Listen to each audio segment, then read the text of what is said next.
Welcome to the Mind Money Spectrum podcast, where your hosts, Aaron Agti and Trishul Patel, go beyond traditional finance questions to help you explore how to use your money to achieve the freedom you want in life.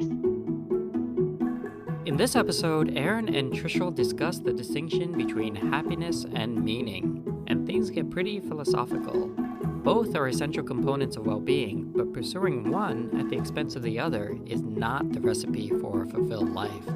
Happiness and meaning lie on opposite ends of a spectrum, and eschewing either may be unhealthy. Instead, you should try to discover your gray area between happiness and meaning to uncover purpose. Doing this will help you find that balance between attaining peace with your current situation and the ambition to improve yourself or society. And now, on to our conversation. Hi, my name is Aaron Agti. I'm a financial advisor in the Bay Area, and I'm here with Trishul Patel, a wealth manager on the East Coast. Hi, Aaron. Great to be here today, and thanks everybody for listening. Great to be here as well. Today, our conversation might get a little weird, but we say that up front because we don't quite know where it's going. As some context and background, we've talked about how Trishul is a former engineer and hedge fund manager. I have mentioned that I have a degree in applied mathematics. I also have a BA in philosophy. And so today we're going to go down that path of thinking about philosophy, thinking about how we think about things, and specifically expanding on some of our conversations of the past as it relates to happiness and well-being. And today we're interested in the idea of meaning in life. We have read some research on the difference between happiness and meaning, and possibly as they are components of well-being. And we're trying to distinguish some of these things. So you're going to hear some things that we've talked about in the past, things like when we talked about work and stress and your contributions providing value to your life without necessarily providing happiness. It sounds like those might be part of having a meaningful life. So we're going to try to focus on the difference between happiness and meaning in life, and honestly don't know where the conversation is going to go. So I hope you enjoy the ride and that you aren't turning us off right now.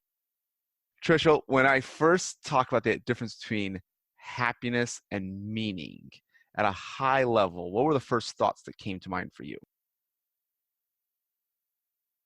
Aaron, I'm also interested in where this conversation is going to be going today. It's an interesting topic, and initially, I tend to think the two are highly correlated, meaning if you have meaning, you're probably going to be happy. If you're happy, it's hopeful that you have meaning in your life.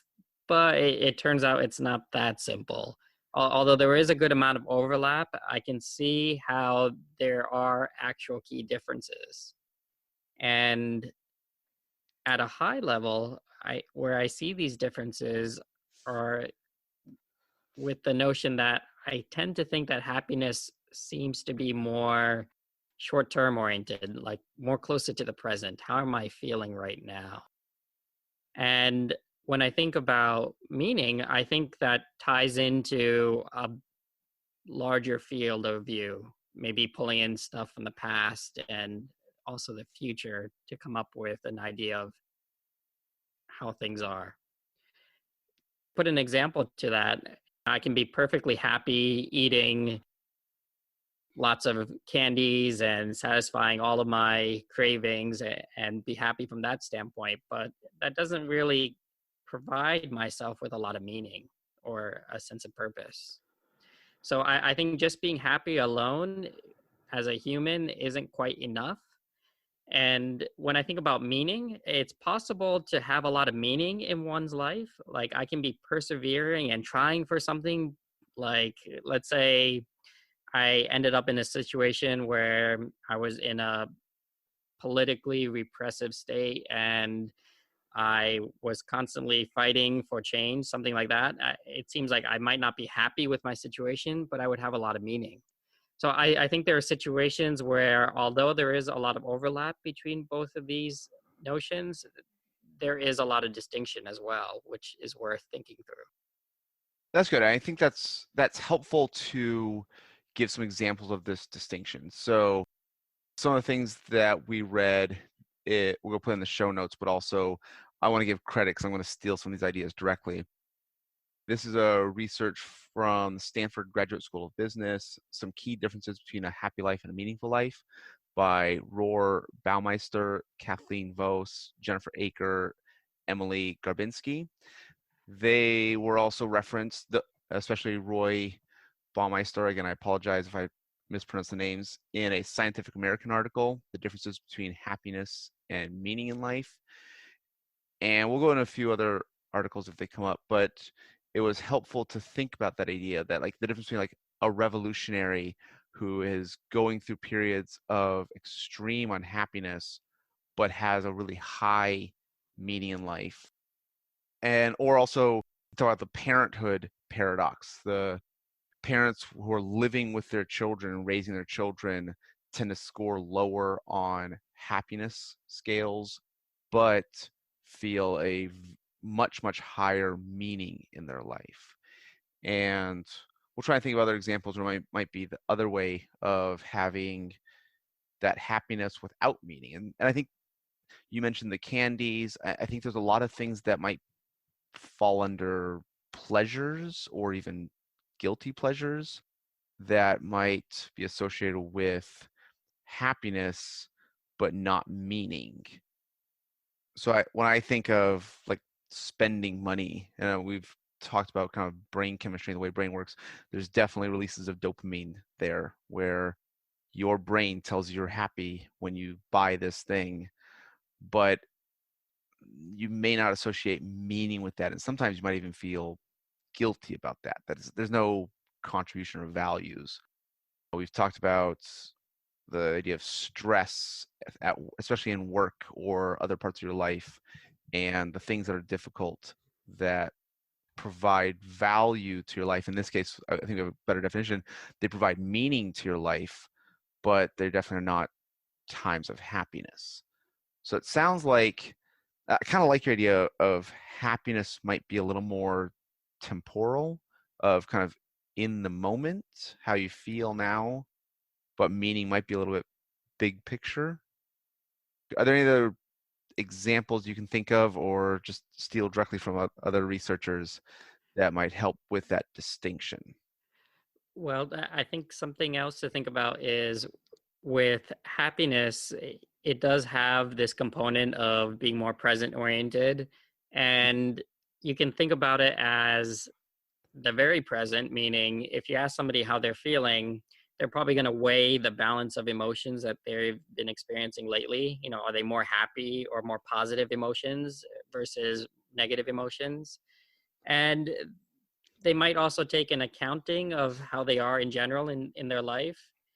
But when it comes to things that tie towards meaning, I think those things end up being more influenced by culture instead of being a little more innate, like, you know, candy. Everybody likes candy, or all humans like candy.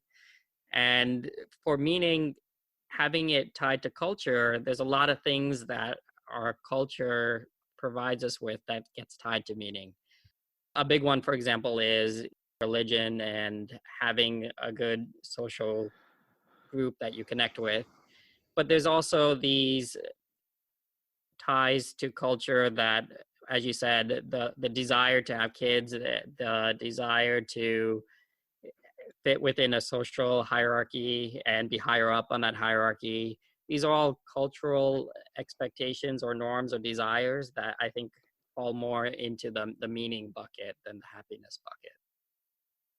Okay, that is helpful. I like the idea of meaning tied to culture, and because when the things you mentioned, I wouldn't necessarily associate with happiness per se, but like you mentioned at the top, they are very correlated.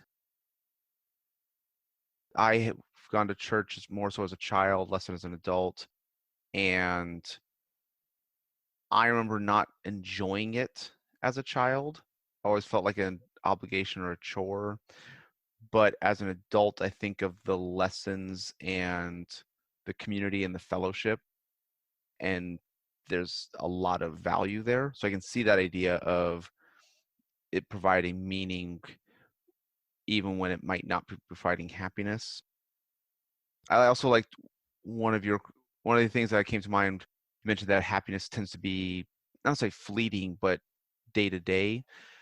When it comes to happiness research, and we've briefly touched on the idea that it's difficult for researchers to measure happiness, but one of the ways they did, especially early on, is just asking a large group of people and given certain variables that they knew about these people, are you happy today? Or were you happy yesterday? And while for any individual, it's like, yes, I'm happy today, but I wasn't happy a week ago.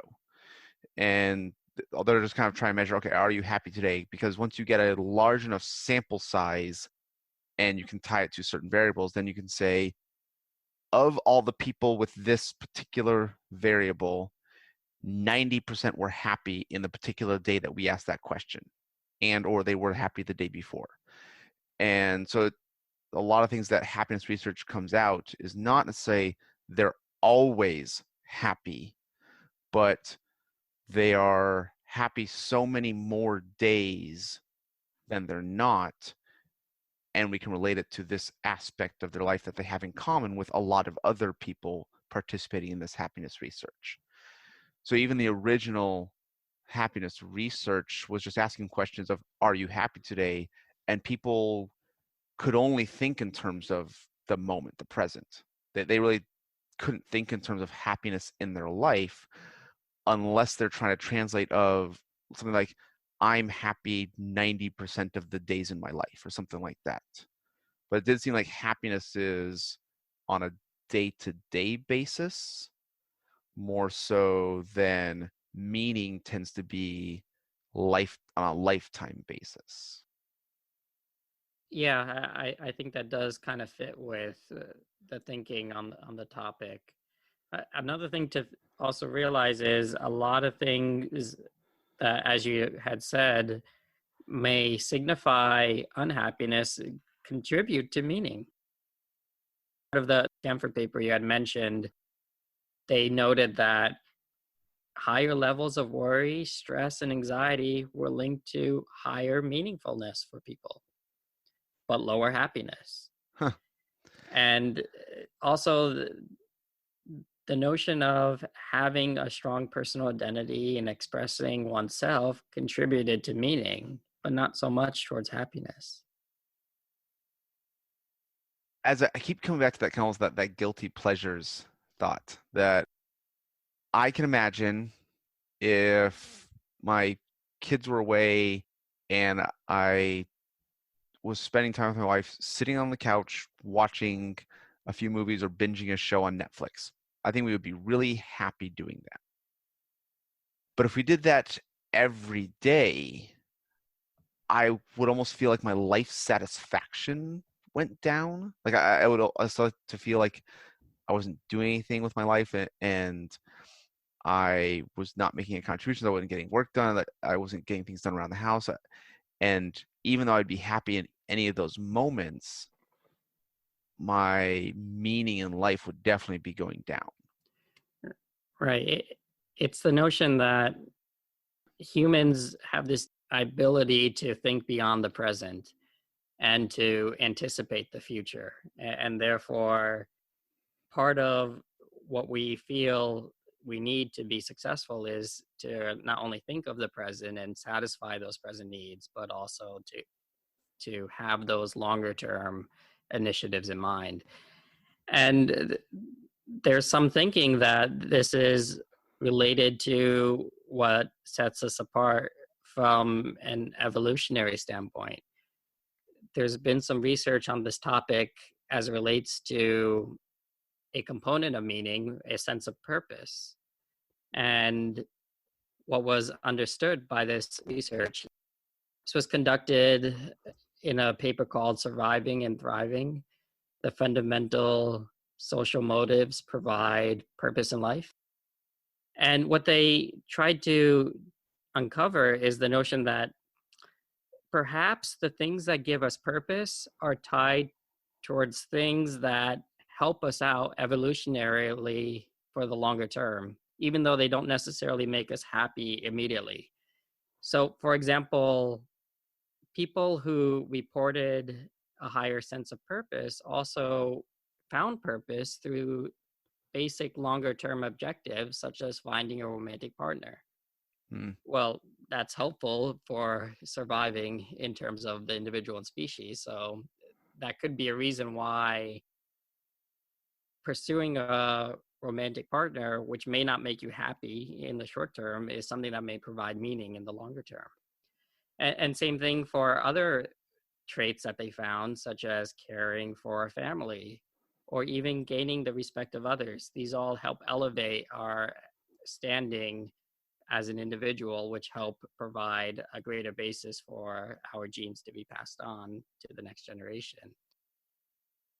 There's some understanding that having these traits hardwired, having humans be genetically predispositioned to desire purpose beyond mere happiness Mm. might be why this idea of meaning is important for us. That's interesting. That does make a lot of sense in terms of kind of difference between human beings and other animals, especially on an evolutionary basis. And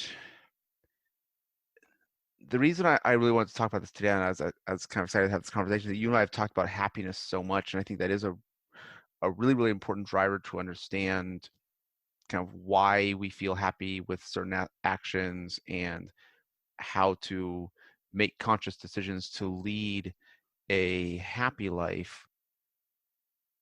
But I was almost, I don't want to say worried, but was thinking like, are we giving up something? Are we going too far towards this happiness only idea? And when it comes to our actions, it's the idea of like, we want to take actions and make choices that will allow us to be happy on a day-to-day basis, but we're not resting on our laurels. We're not kind of taking a break. We're not making things easy for ourselves. We're even though we've made all these decisions of how to be happy, we're still kind of pushing ourselves to build new businesses and do hard and difficult things. And there may be this idea that happy doesn't necessarily mean easy, that you can be happy while also going through challenges in the moment of the challenge. And I think that's one of the things that is difficult to comprehend or contextualize, that you should take actions that pursue your own happiness, but that doesn't mean you get to stop at that point. I actually like the phrase from the Netflix show Luke Cage, one of the Marvel shows, and one of the mentors in the show used the phrase "always forward," and this idea of even if you have accomplished something and you're happy, or you have designed your life to be happy, you're doing all the things we talked about, spending time with friends and family, you are financially secure, so your household is making over $75,000 in the US, and you are making contributions at work, and you have a good community and sense of purpose, that that's almost not, it's never enough, if that makes sense. It's like you have to keep moving forward to find that meaning life. So here's look at when you think about that would it be a dichotomy? Would it be a paradox? Just the idea of like, can you be happy and not happy at the same time? Right. I think initially what you had mentioned about pushing for things that aren't easy, that reminded me of Kennedy's go to the moon speech, if you recall. Mm-hmm. He said, "We choose to go to the moon.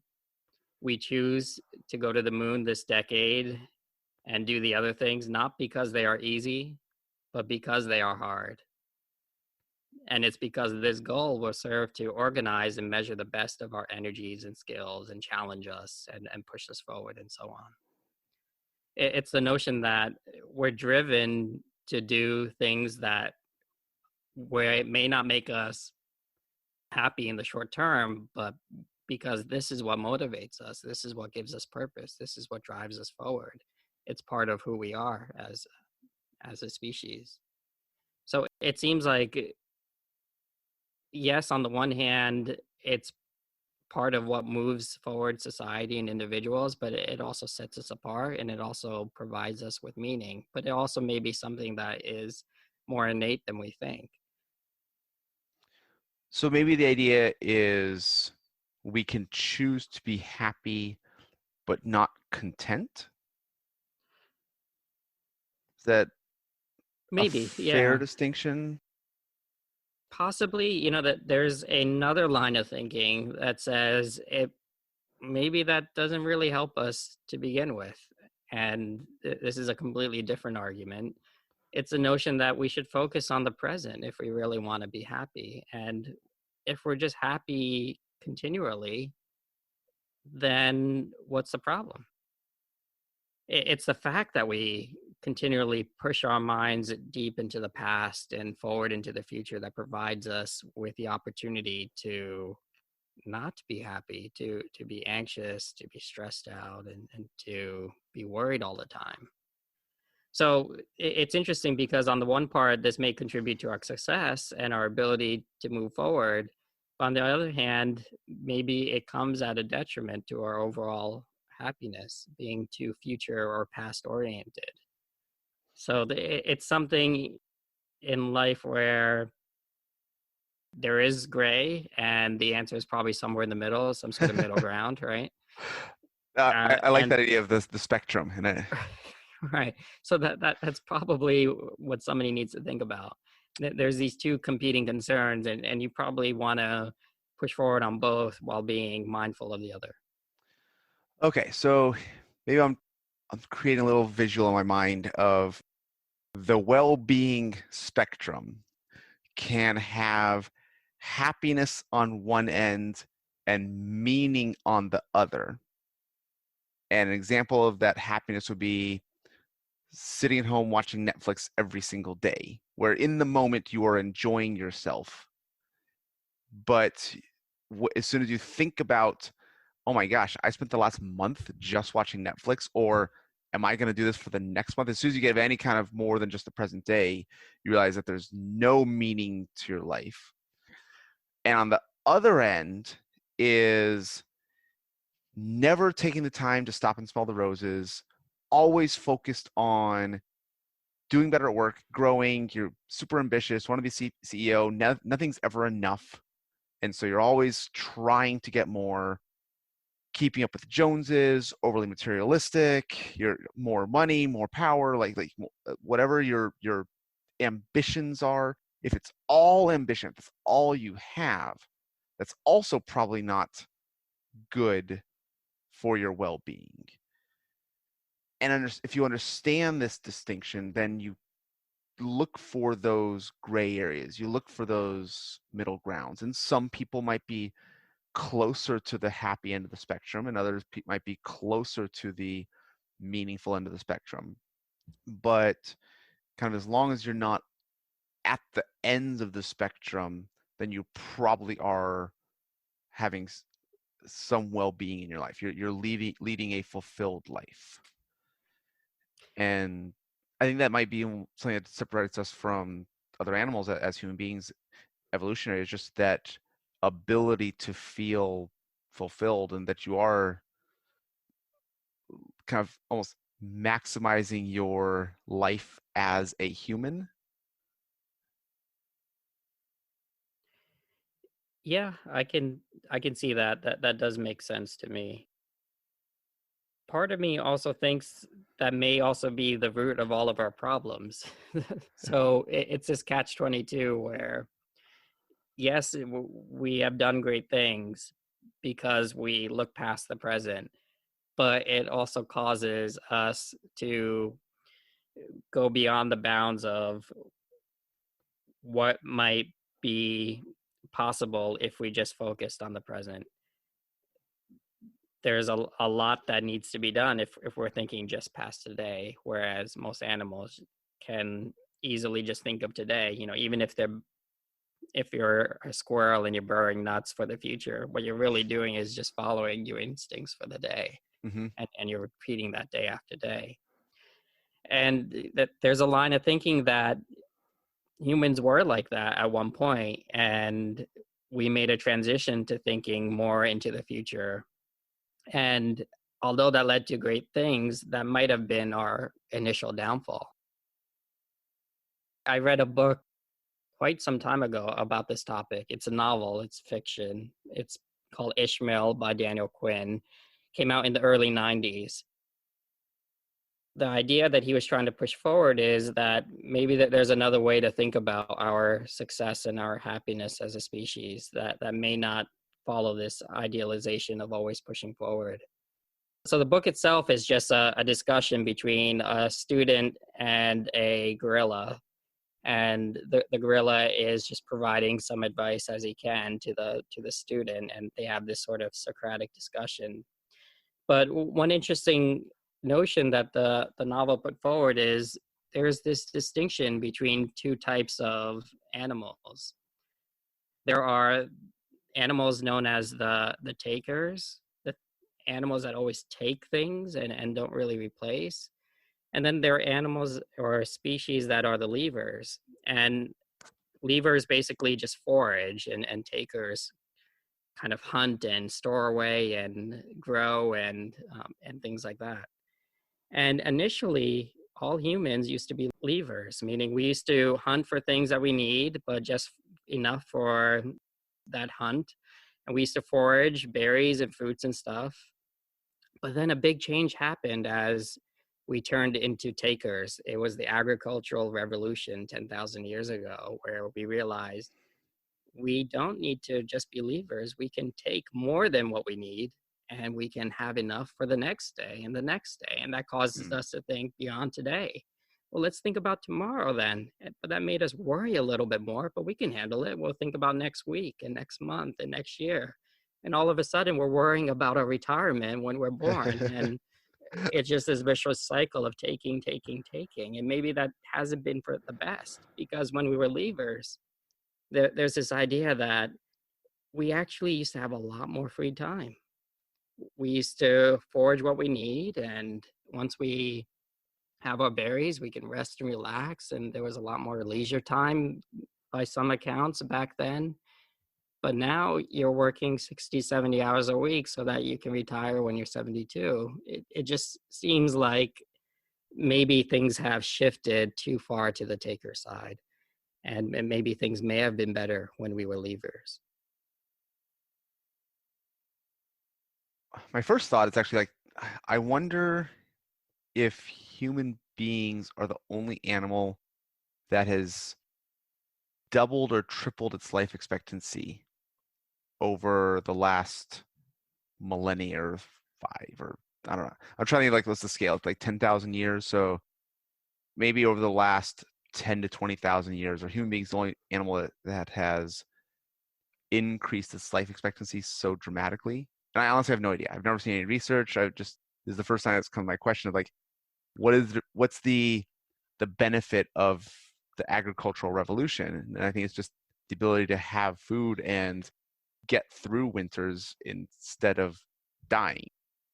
Right? I think there's a lot of animals that they wouldn't survive if it's a poor foraging summer and fall, but humans have developed the capacity to plan for the future, add shelters, add clothing, and add food, that we can get through rough times and take advantage of good times, that I think might be unique among animals. I don't know if any other animals can plan years in advance like that. Well, there's a few things. One is the notion that Yeah, if you look at average life expectancies, they have increased. On average, 200 years ago, the life expectancy was 30 or 40, and now Yep. we're at double and so on. But a few things to note about that number. One is there was a high infant mortality rate, meaning you had a bunch of people dying before they were 5. So if you pull those out, meaning if you made it to 12 or 20, it's quite likely you may have lived into your 60s, not I see. to your 70s, 80s, but you probably made it to your 60s. Okay. But even so, that there still has been those gains in life expectancy.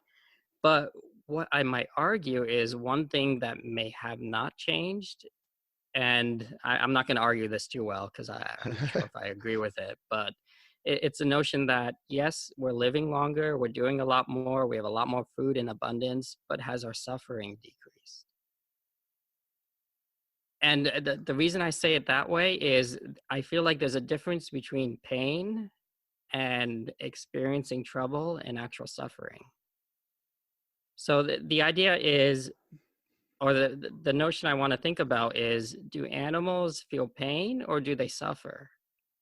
I know humans suffer because when we feel pain, we agonize about it.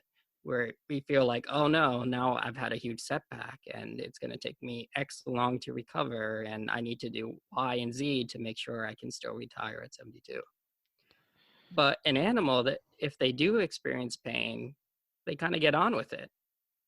They realize, okay, my leg is broken and I just need to go on. I don't get to visit a doctor, but I don't know that I need to or want to either. So it seems like, yes, we've come a long way, but you take the animals who are just leavers, based on my previous definition, were they really suffering to begin with, even though they didn't live as long? Because they were just focused on the day? My first thought is actually going back to that infant mortality thing that you mentioned.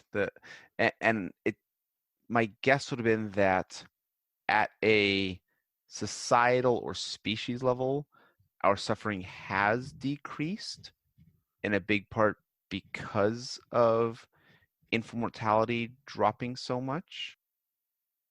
I'm reading the Game of Thrones books right now, and one of the things that comes up is they don't name their kids until they're 2 years old, basically, because they're not expected to live that long. Yeah, So, that might have been common a few hundred years ago too.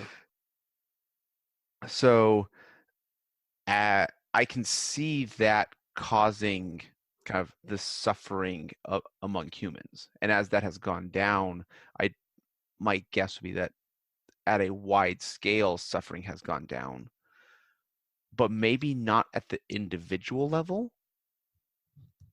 Maybe, like we just talked about, because we are worried about the future, which is both the source of a lot of human achievement, but it could also be to the detriment of each individual. That,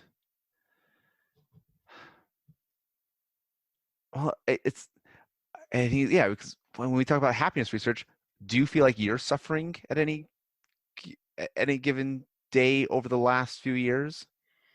So suffering is a broad term, but there's some notion that it relates to this idea of wanting something to be a certain way, wanting something to be more permanent, with the understanding that it's just not, or with the inability to fully comprehend that things will always change and go wrong, but still wanting things to be better. It's this sort of craving for less pain. It's that angst notion that I've mentioned a few times. I think that's just part of humans in general, and it's something that I think is more common with takers than leavers. It's something that's there with humans and less with animals, which is why I think suffering is something that's a lot more part of the human condition than the animal condition. So when I think about my last few years and my personal experience,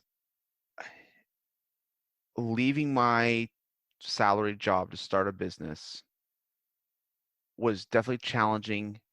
It's difficult, and it's something I worry about and constantly think about it, focusing on it. But it never felt like suffering. I don't know if maybe there's because I'm optimistic that it's a challenge that I'm going to overcome, and I'm in the middle of the challenge that I'm trying to overcome, that maybe that's why it doesn't feel suffering. The only thing that came up that would be close to thinking about suffering is a couple weeks ago, we had to put our dog down. She was a 14-year-old chocolate lab, had lived a great life, and she kind of, especially upon reflection, she hadn't been able to do the things that she loved doing for at least a year now. She loved playing fetch, going for walks, cuddling on the couch in bed, and each of those had kind of gone away over the last couple years. And that's when I would say I felt suffering, that those few days before and after. And I'm wondering if the suffering is a social component, if it's the idea that because human beings are hardwired to be social creatures. We talked about this past, like we are tribal, because if you didn't participate and belong in the tribe, you got kicked out and you died. The people who survive, the human beings that survive to pass on their genes to the next generation, are the ones that are tribal and participate in that social structure. And I'm wondering if that could be the source of human beings suffering. I haven't had anyone else die, so I haven't felt anything that I describe as suffering. Because I see challenges and I'm optimistic I'll go through them. And I think that also relates to that infant mortality, that as infant mortality has gone down, parents are seeing their children die less and less. And so societal suffering has gone down.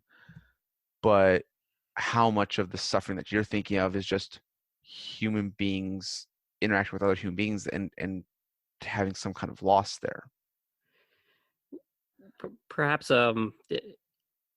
it is the notion perhaps that it's how we take it and how we digest travesty and hardship. For example, a few hundred years ago, as we had said, it was a lot more common to lose a child at a young age, and it wouldn't be unlikely that you or myself may have already lost a child, at this point. Should that same event happen today, I feel like it might be more impactful, because again, the society that we live in and the advancements that we've made, it's something that could really bring us down. Losing a family pet is losing a member of the family, so I can understand how that must have been for you. But then I compare that to, like you said, how that would have impacted a family, hundreds of years ago, or a mother coyote losing, one or two puppies, and how they would have taken it.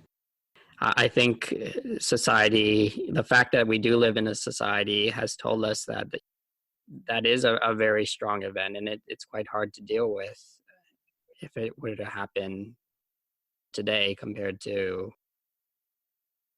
not the distant past, but just 200 years ago. Meaning, I feel like there still might be a great amount of suffering, even though it's less, just because that's how society is.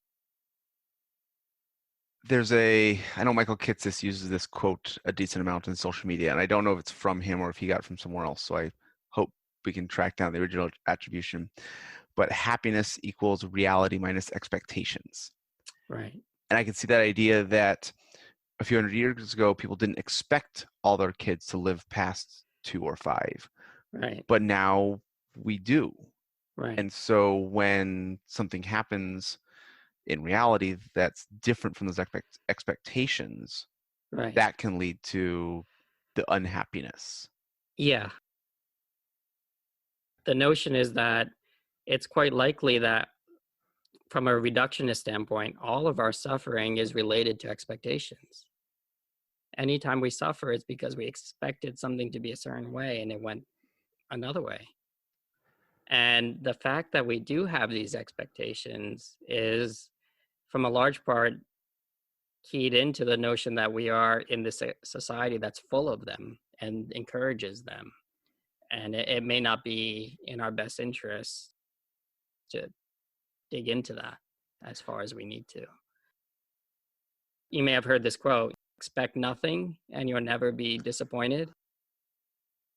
It's the fact that maybe it's the leavers that expect nothing and it's the takers that do all the expecting. And it's the takers, therefore, that end up suffering and the leavers that get on with things. But I do think the expectations would fall back on that spectrum. I think that the pure happiness side would have the no expectations, and so nothing ever gets done. And the pure meaningful side would have the highest impossible to reach expectations. And so they're never satisfied, or sorry, they never achieve that happiness because they can never reach their own expectations. And so to fulfill your well-being, you probably need to be conscious about your expectations and having them in the middle of that spectrum somewhere. Because I definitely don't think it'd be healthy to have no expectations. I think having some expectations for the future is what separates humans from animals, and it's what's allowed humanity to thrive and grow. Yeah, that's a very interesting question. I think for most humans, including myself, it's probably somewhere in the middle of that spectrum where, yeah, you do need some expectations and having too much is not ideal, or can lead to greater meaning, but not so much happiness. So it's not a great balance. But some part of me says, there may have been a time there could be the option where expecting a lot less and just kind of living in the moment could lead to enough happiness and enough ability to cover what you need to go on, that may be enough. For example, that there's a lot of individuals who follow a monastic life where they're just focusing on the present. They have enough to cover their basics of food, shelter, and water. And the rest is either helping others or providing support to those around themselves. But it's all present focused. It's not future focused. And I can see how that type of lifestyle may provide a lot of happiness and a lot of meaning at the same time, but still not expecting much beyond one needs to just get by and survive.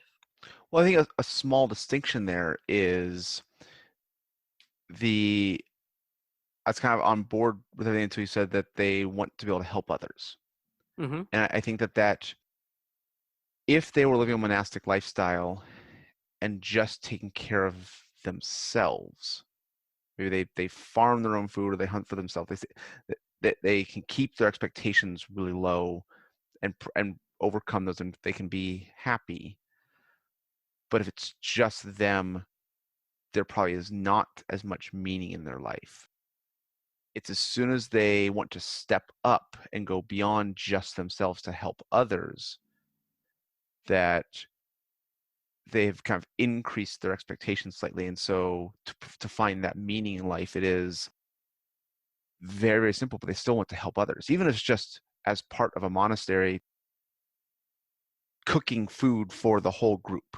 I'm taking on the task of cooking for the group. Someone else is taking on the task of cleaning. Someone else is taking on the task of farming or getting the food. And that community aspect is, yes, you are doing more than just yourself. So even at kind of the farthest end we could think of from expectations, to still find meaning in life still means moving beyond just yourself.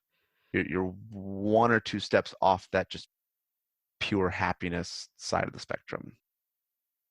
I see what you're saying, and I guess what I might counter with is it possible to move beyond oneself yet not have it be tied to an expectation?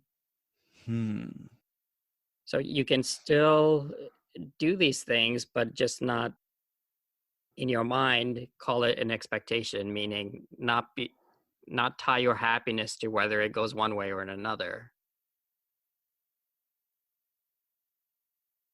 So in my example, I think that you find meaning in the responsibility that you're taking on, this extra responsibility. So now can you make sure that you are okay? So can you help others without tying your own expectations to helping others, without tying your happiness to helping them?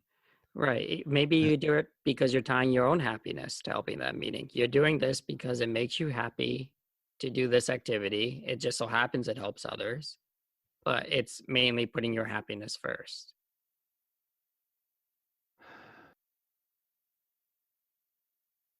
So I'm trying to think of I'd like to think of an example of that, of a human being who I tend to be optimistic. I tend sometimes on the scale of naive when it comes to other people, and I would believe that people can be altruistic for the sake of being altruistic, that there does not have to be a selfish means by any at some underlying level. This is something else that comes up in philosophy. Are human beings capable of being purely altruistic? And I do think that's the case. But when it comes to responsibility, if other people are depending on you to make the food every day and you don't want to do it, but you do it out of a sense of kind of responsibility and meaning, that might be a time where you're not happy with the thing that you're doing, even though it is providing meaning. And if they're not expecting you to make the food every day and you're just kind of doing it because you like cooking, then because they can't sort of rely on you to do it every day, are you providing that value or making those contributions? So I'm trying to think I'm trying to come up with an example of something that you like doing for yourself that you're tying your own happiness to, that also happens to help others, but there's no responsibility tied there. It's an interesting question you bring up about altruism. I think one line of thinking is that whenever we do something that could be perceived as altruism, we're really trying to make ourselves happy or from some other perspective. Like, yeah, it's an obligation that I don't want to do, but I'll feel guilty if I don't do it. Therefore, I'm going to do it so I don't feel guilty, which is really me saying I'm going to do it so I feel more happy and therefore not necessarily altruistic. I think the most common thing in society is just, I've been fortunate in life and I know that others haven't, and I feel like I should give back in some way. And each individual interprets that differently. But I'm wondering if is cleaning up trash on the beach when no one sees you, no one asks you, could that provide happiness and meaning? I get the feeling. This isn't a topic I've studied academically, but I get the feeling whenever we do something, it's tied back to what we think will make us feel better, either now or in the future, including these circumstances that appear to be altruistic? Meaning, is there ever a situation you would do something that would make you less happy overall? For example, donating something to somebody, right? You're giving something away that you even need. It seems altruistic, but I feel like the positive emotion you would get from giving something of value to somebody else that's more valued to them than you outweighs that feeling in the end. So therefore, you're still kind of helping yourself, if that makes sense. That's actually a big discussion in the philosophy of altruism. It's like even a purely altruistic act still has that positive feeling, and does that make it no longer purely altruistic? Right. That even just the benefit of the feeling is Yeah. selfish. I'm sure it's been studied, but that's the feeling I get when I think of altruism. And not to say it's a bad thing, I think the fact that we do feel better helping out others is awesome, because it's one of those things that not only helps me, but it helps everybody else, and it helps us move forward. So I can see why either it evolved that way or why it is that way. I do like that phrase you said of that we make decisions that increase our happiness, that we think will increase our happiness either now or in the future. And because there's many times those decisions are counter, kind of like the thing that would make us happy now might make us worse in the future, or the decision that makes us happy in the future is painful now. But we're not going to take an action that will make us feel worse now and in the future. Like not intentionally. Like we think at some level that it's going to help us now or in the future. Here's a pessimistic view on that. Let's say, for example, I decide that I'm going to give away something that I truly cherish, and I don't want to do it. It's something that's quite valuable to me. And the reason I'm giving it away is because somebody I know really needs it and they ask for it. And in the end, I end up giving it away, but it's because I would probably feel guilty if I did it. Something like that. That's an example of, it could be thought of as altruism because I'm doing something that I clearly don't want to do. Yeah. But at the end of the day, I'm really doing it because I'm probably going to feel guilty if I didn't. So that's a helping yourself now kind of thing. Like you think you'll feel better. Right.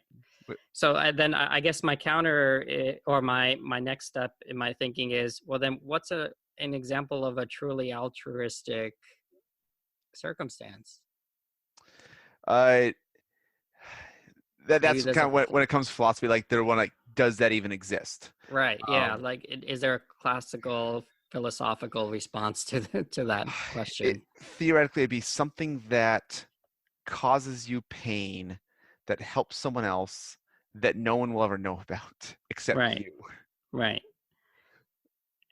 Yeah. I don't know if I can think of one that fits that mold.